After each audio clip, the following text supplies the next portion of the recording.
Lompatan adalah gerakan yang mendasar dan menunjang banyak aktivitas olahraga. Seorang guru akan memberikan latihan lompatan dasar hingga yang lebih kompleks dengan tingkatan kesulitan menyesuaikan kebutuhan spesifik aktivitas olahraga dan tingkatan kelas dari peserta didik.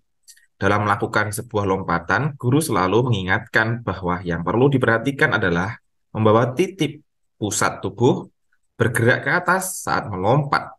Tujuan guru mengingatkan karena menerapkan prinsip A. Anatomis, B. Latihan, C. Kinesiologi, D. Fleksibilitas, E. Hukum aksi.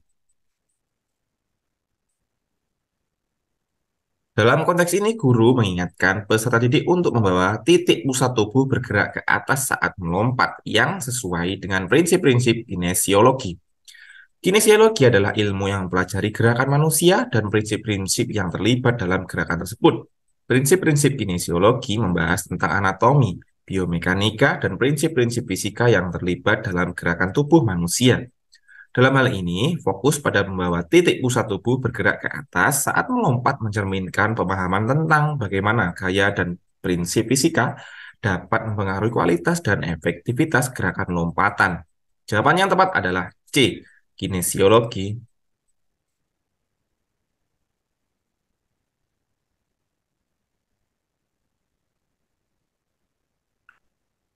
Dua, kelancaran dan efektivitas pembelajaran di samping ditentukan oleh faktor kebijakan perangkat lunak dan keras, serta sumber daya manusia yang unggul dalam konteks SDM, maka guru PJOK harus mampu mengoptimalkan fasilitas dan peralatan pembelajaran karena hal tersebut merupakan bagian dari A. Umpan balik pembelajaran PJOK, B. Supervisi sumber belajar, C. Supervisi pembelajaran, D. Manajemen pembelajaran PJOK, E. Administrasi PJOK.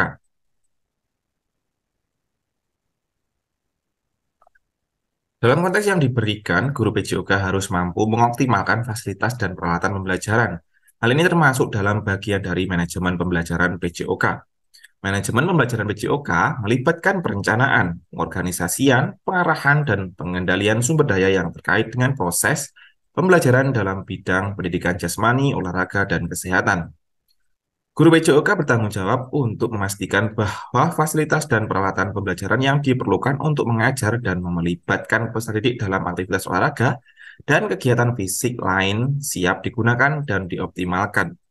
Dalam manajemen pembelajaran PJOK, guru PJOK merencanakan penggunaan fasilitas dan peralatan yang relevan dengan tujuan pembelajaran, mengorganisasikan sumber daya tersebut agar tersedia dan terjangkau bagi peserta didik, mengarahkan penggunaan fasilitas dan peralatan dengan efektif selama sesi pembelajaran, dan mengendalikan penggunaan fasilitas dan peralatan untuk memastikan keamanan dan efisiensi. Jawaban yang tepat adalah D. Manajemen pembelajaran PJOK.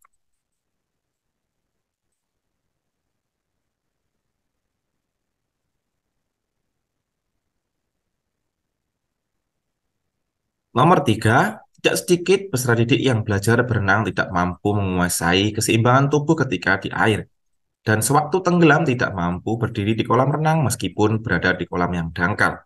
Latihan dasar berenang yang diperlukan untuk melatih keseimbangan tubuh ketika berada di air adalah A. Mengapung, B. Pernafasan, C. Koordinasi tangan dan kaki, D. Pengenalan air, E. Meluncur.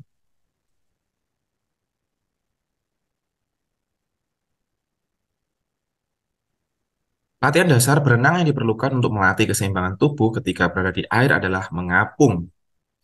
Mengapung adalah teknik dasar dalam berenang di mana peserta didik belajar untuk menjaga keseimbangan tubuh mereka di permukaan air tanpa tenggelam.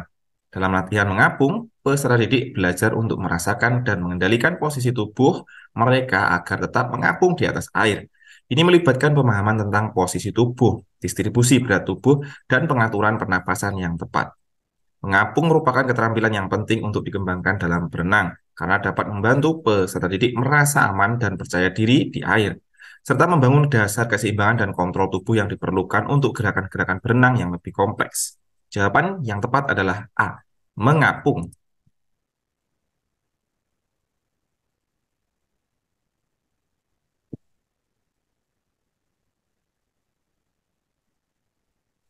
4. Salah satu kompetensi dasar mapel PJOK SMA kelas 12 adalah mempraktikkan hasil rancang gerak kebugaran jasmani pada komponen kecepatan. Dengan menerapkan prinsip pembelajaran TIPEK, guru memilih pendekatan saintifik dalam mewujudkan tujuan pembelajaran. Peserta didik tergabung dalam satu kelompok, mempresentasikan dan mempraktikkan hasil rancang yang telah disusun dengan pengawasan guru. Selanjutnya, guru memberikan instruksi pada peserta didik di kelompok lain untuk mengamati dan menilai beberapa variasi gerak kecepatan yang dipresentasikan.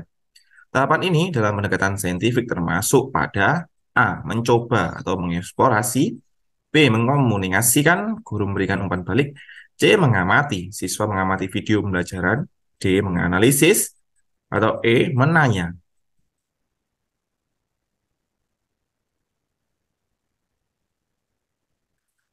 Tahapan dalam pendekatan saintifik yang disebutkan dalam konteks ini adalah menganalisis. Dalam tahapan ini, peserta didik diberi tugas untuk mengamati dan menilai variasi gerakan kecepatan yang dipresentasikan oleh kelompok lain. Guru memberikan instruksi pada peserta didik untuk mengamati gerakan tersebut dan melakukan analisis terhadap variasi gerakan tersebut. Tujuan dari analisis ini adalah untuk mengidentifikasi gerakan yang paling efektif dalam meningkatkan kelincahan. Melalui analisis, peserta didik akan mempertimbangkan berbagai faktor yang mempengaruhi efektivitas gerakan, seperti kecepatan, koordinasi, kontrol, dan kelincahan. Mereka juga dapat membandingkan gerakan yang berbeda dan mengidentifikasi manakah yang paling efektif berdasarkan tujuan pembelajaran. Jawaban yang tepat adalah D, menganalisis.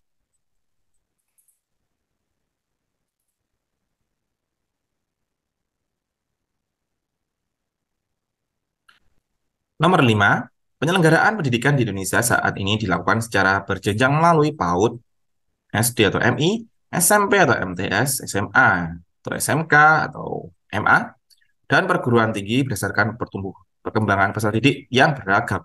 Model penyelenggaraan pendidikan tersebut merupakan penerapan ilmu pendidikan berdasarkan landasan A. Filosofis, yang berdasarkan filsafat hakikat manusia, B. Sosiologis, itu yang berpusat pada norma kehidupan masyarakat, C. Yuridis, menyangkut aspek hukum yang berlandaskan Undang-Undang Dasar, D. Psikologis, E. Religius, berdasarkan keagamaan.